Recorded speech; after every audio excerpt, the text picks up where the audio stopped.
She stands at the front of the room exuding confidence. Your companion leans over and whispers, "Remember when she was just another newbie? We all started out together, and back then, she didn't know any more than you or me, but look at her now. And you must admit, she seems born to instruct, or command." Fielding questions without a flicker of nervousness, explaining fine points with such personal assurance that no one questions her expertise.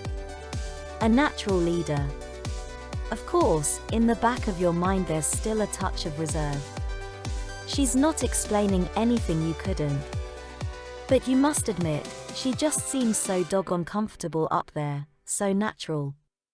So in command of herself, and the room.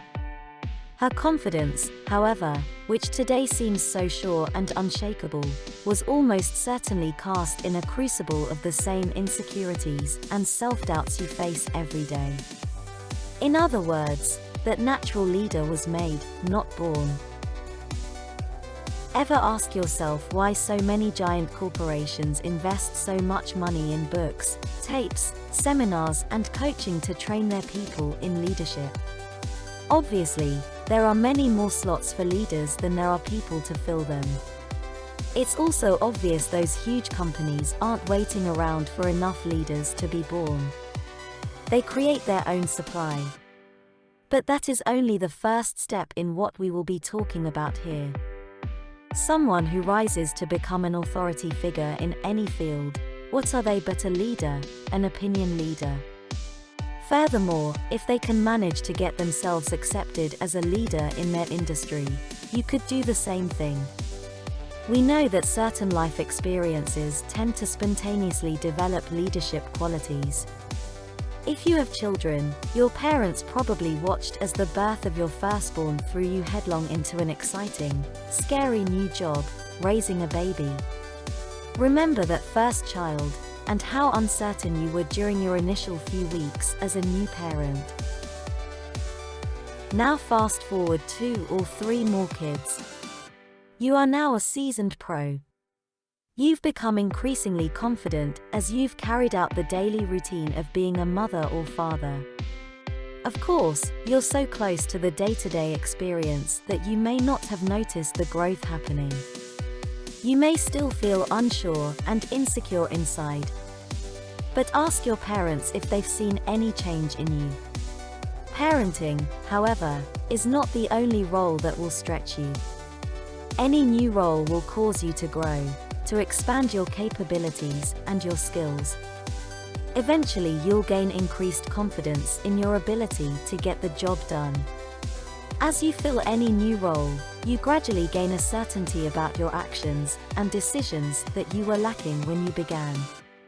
Where does that confidence come from? In the case of parenting, it nearly always begins from years of observing your own parents and those of your friends.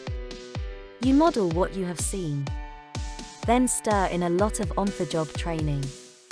You practice being a parent by doing the work, making the decisions, handling the crisis, being right in the middle of it, day in and day out. You learn by making your share of mistakes, surviving them, correcting course, and continuing on, a bit wiser for every wrong or right turn.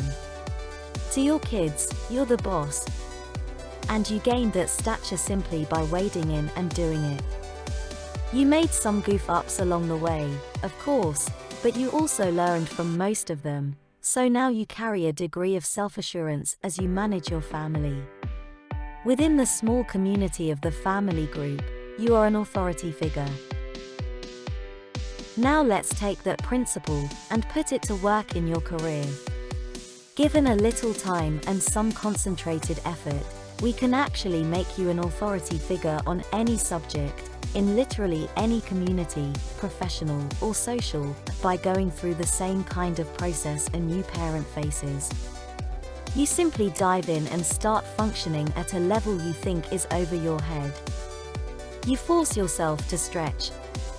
You can take specific steps to drill into yourself a belief that you're capable of doing the job.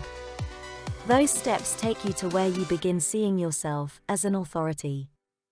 there are similar steps that will implant your name uppermost in other people's minds. You do the things that authority figures do, and people will see you as the role you take on. Do this for a while, and soon the population around you will fully accept the face you show them. If you specialize in widget tuning, for instance, we can train people to think of you, and only you, anytime the subject of widget tuning comes up. We won't go into the steps in depth here. It's more important for you to develop an intense awareness that you can do this.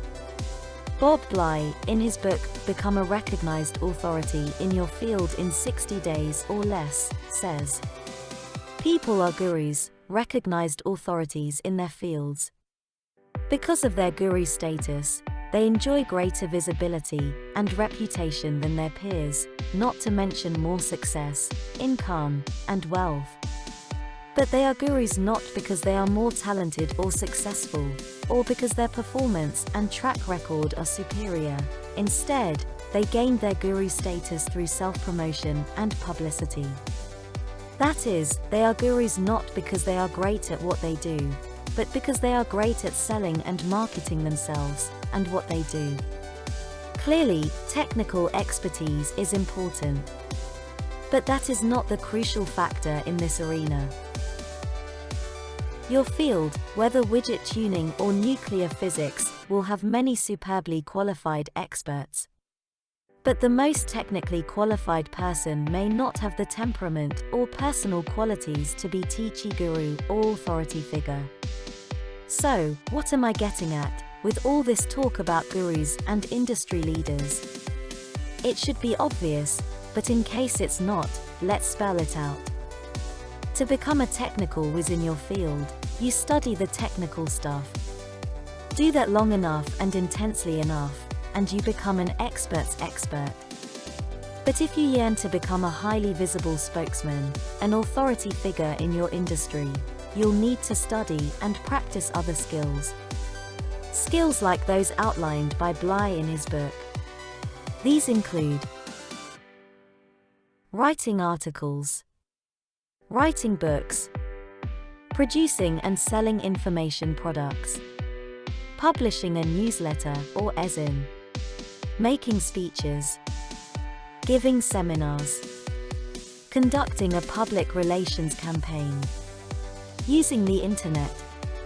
You'll notice that all of these avenues involve words and information to promote your visibility, accessibility, and credibility.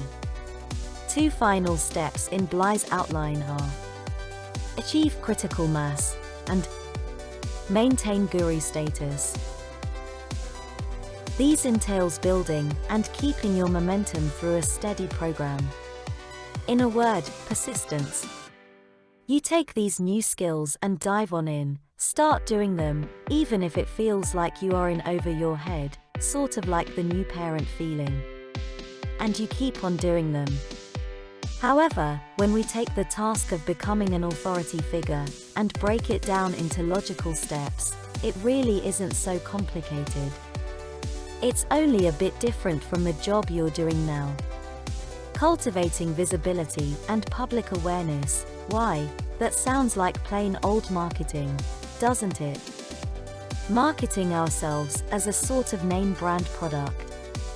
You're starting to get the picture now, right? Marketing ourselves and becoming recognized, even preferred, over other names is money in the bank. Which do you think will command higher prices? A dress from Discount Warehouse, or one bearing a designer label from a shop on Rodeo Drive? Now, there's nothing wrong with serving the Discount Warehouse market, but there's also nothing wrong with serving the upmarket, either. And it is nice to have a choice. But if you never even consider the option of making yourself a brand name or authority figure, you don't get a choice. It's Discount Warehouse or nothing. You know what?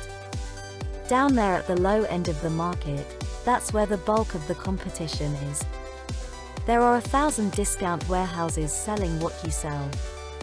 If you ever want to stop competing with others, and instead let them worry about competing with you, Consider making yourself known by everybody in your market. Create visibility and become a recognized authority, a spokesman, maybe even a guru of sorts. Then, instead of you having to chase clients, the game switches around, and the clients come looking for you. Seems like a nice way to live, doesn't it?